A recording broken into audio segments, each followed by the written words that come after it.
ನಿನ್ನ ಮಾತು ನಿನ್ನ ಹತೋಟಿನಲ್ಲಿರಲ್ಲ.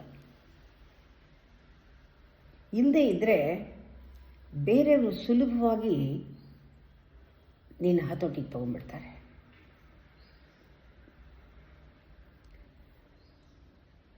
ಇದು facts of life. Intelligent mind ಇದ್ದರೆ, ಇಂಟೆಲಿಜೆಂಟ್ ಮೈಂಡು ತುಂಬ ಬುದ್ಧಿವಂತಿಕೆ ಜಾಸ್ತಿ ಇದ್ದರೆ ಯಾವಾಗಲೂ ಡಿಸಗ್ರಿ ಮಾಡುತ್ತೆ. ಯಾರು ಹೇಳಿದ್ರು ತಕ್ಷಣ ಕೇಳಲ್ಲ, ಡಿಸಗ್ರಿ, ಯಾವುದೂ ಒಪ್ಕೊಳ್ಳಲ್ಲ ಸುಲಭವಾಗಿ.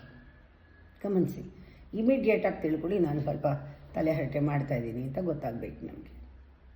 ಆದರೆ ವಿವೇಕ ಇದ್ದರೆ ಆ ಬುದ್ಧಿನಲ್ಲಿ ಅವರು ಕೇಳ್ತಾರೆ, ಹೇಳ್ತಾರೆ, ಅವ್ರಿಗದು ಸರಿ ಅನಿಸೋದಾಗೆ ಒಪ್ಪಿಸೋಕ್ಕೆ ಅವರು ತಮ್ಮ ಬುದ್ಧಿಯನ್ನು ಉಪಯೋಗಿಸ್ತಾರೆ, ಒಪ್ಪಿಸ್ತಾರೆ ಅವರು. ಯಾಕೆಂದರೆ ಅದು ವಿವೇಕದಲ್ಲಿರುತ್ತೆ, ಅಹಂಕಾರದಲ್ಲಿರಲ್ಲ. ಅದಕ್ಕೆ ಆಸೆಗಳನ್ನು ನಾವು ಸ್ಪಿರಿಚುವಲ್ ಎನರ್ಜಿಯಿಂದ ಕಂಟ್ರೋಲ್ ಮಾಡ್ಬೋದು. ಆಸೆಗಳಂತೂ ಇದ್ದೇ ಇರುತ್ತೆ. ಆ ಆಸೆಗಳನ್ನು ರಿಫೈನ್ ಮಾಡೋದು ಹೇಗೆ ಅಂದರೆ, ಆ ಕಾಮ ಹೋಗಿ ಪ್ರೇಮ ಆಗಬೇಕು. ಆ ಪ್ರೇಮ ಬಂದ ತಕ್ಷಣ ಅಲ್ಲಿ ವ್ಯಾಮೋಹ ಹೊರಟೋಗುತ್ತೆ. ಪ್ರೇಮದಿಂದ ಭಕ್ತಿ ಮಾಡಬೇಕು, ಪ್ಯೂರಿಟಿ ಬರುತ್ತೆ. ಎಲಿವೇಟೆಡ್ ಎಮೋಷನ್ ಭಕ್ತಿ, ಅದು ಕಾಮದಿಂದಲೇ ಬರೋದು, ಆಸೆಯಿಂದಲೇ ಅದು ಬರೋದು.